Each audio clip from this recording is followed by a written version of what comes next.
કથાનો સાર સંભળાવો. કથા સાર કરણ ને રસાયણ હોય એવી.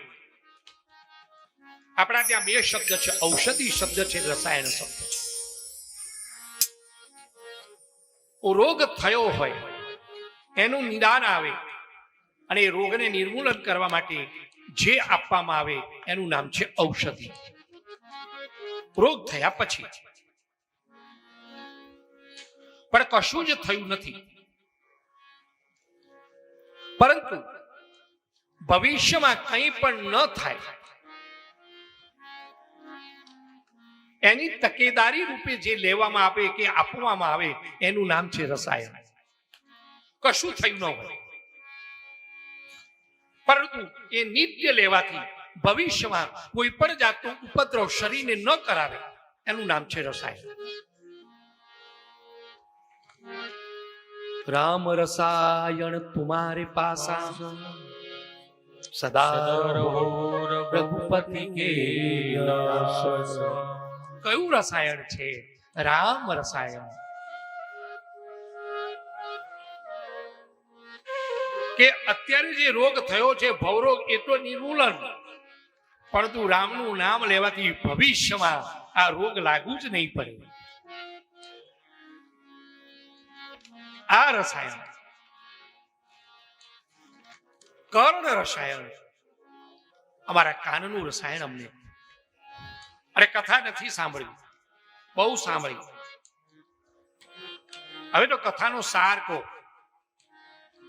કોઈ કહે ને ફલાણા ઠેકાણે કથા બેઠી છે, ચાલો સાંભળવા નથી આવું, કે ના ઘણી સાંભળીને નાખી. કથા ઘણી સાંભળી નાખી. આ કથા સાંભળી ખરી, પણ પછી જે નાખી દીધી ને એટલે ઈચ્છા નથી સાંભળવાની. બાકી જો સાંભળીને રાખી હોત ને, આ તો એવું રસાયણ છે, ઓર લાવો, ઓર લાવો, ઓર.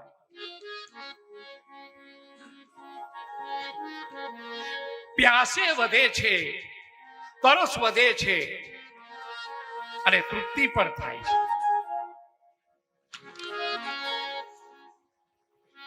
બાકી ઘણી સાંભળીને નાખી, એ નાખી દીધી છે એટલા જ માટે સાંભળવી ઈચ્છા નથી થતી.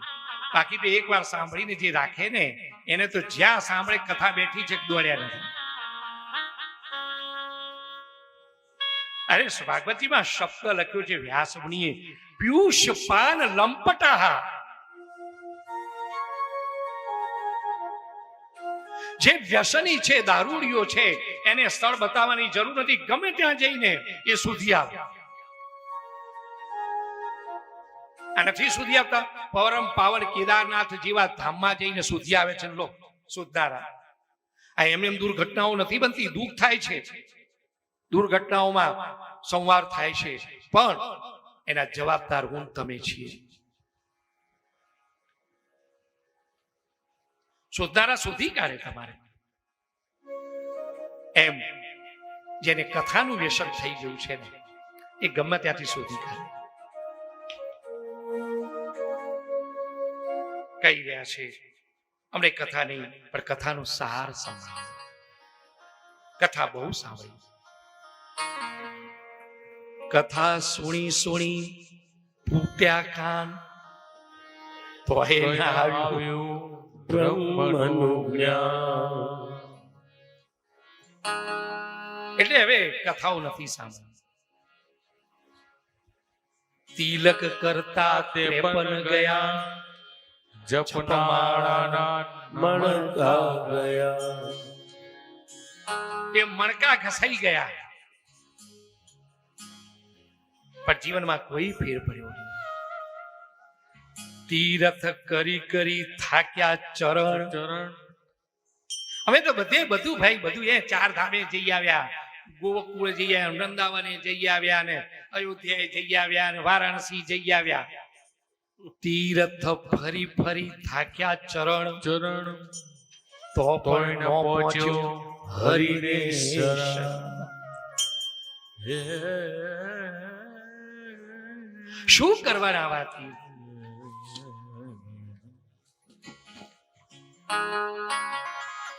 અખો કહે એનું કરવું શું?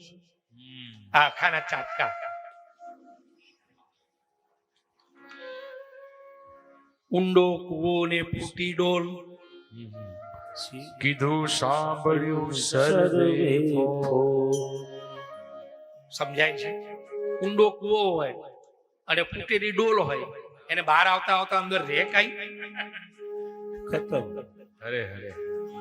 ઊંડો કૂવો ને ફૂટી ડોલ, ડોલ કીધું સાંભળ્યું સર્વે ફો. આંધળો સસરો ને સરગટ ભવ, કથા સાંભળવા ચાલ્યા સૌ. આ ક્યાં કલ્યાણ થવાનું? કીધું કાઈ ને સાંભળ્યું કાઈ, આંખનું કાજલ ગાલે ઘસ્યું. અહીંથી કહેવામાં શું આવે ને સાંભળવામાં શું આવે? અને એટલા જ માટે સાંભળવાની ચમચતા જ્યાં સુધી છે ત્યાં સુધી સાંભળી લેજો. નકર વ્યાસપીઠ ઉપરથી શું કહેવાશે ને સાંભળવામાં શું આવશે?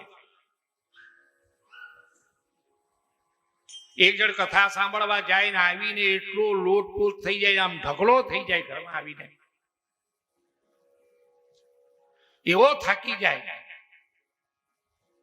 આ ઘરવાળા પણ વિચાર કરે કે આ કથા સાંભળવા જાય છે કે ગંજ બજારમાં મજૂરી કરવા જાય છે, આ કોથળા ઉપાડવા જાય છે. અને આ કથામાં કી કા મહારાજ કઈ આ બધી મજૂરી કરાવતા છે, આવે એટલે આમ ઢગલો થઈ જાય છે.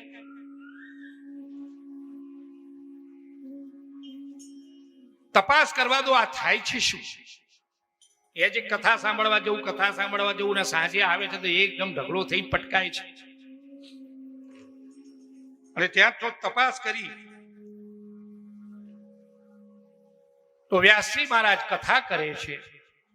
કથામાં ધૂન ગાય અને એટલા જ માટે શ્રોતા વર્ગમાં એ ભાવ જગાડવા માટે હરિબોલ કરે. અને આનું નામ હરિ હતું. અને એટલા માટે એને સંભળાય હરિદોડ. એટલે પેલો ઉભો થઈને આખા મંડપના ચક્કર આઈને બેઠો હોય ત્યાં બાજી હરિબોલ, પેલો સાંભળે હરિદોડ, ચક્કર.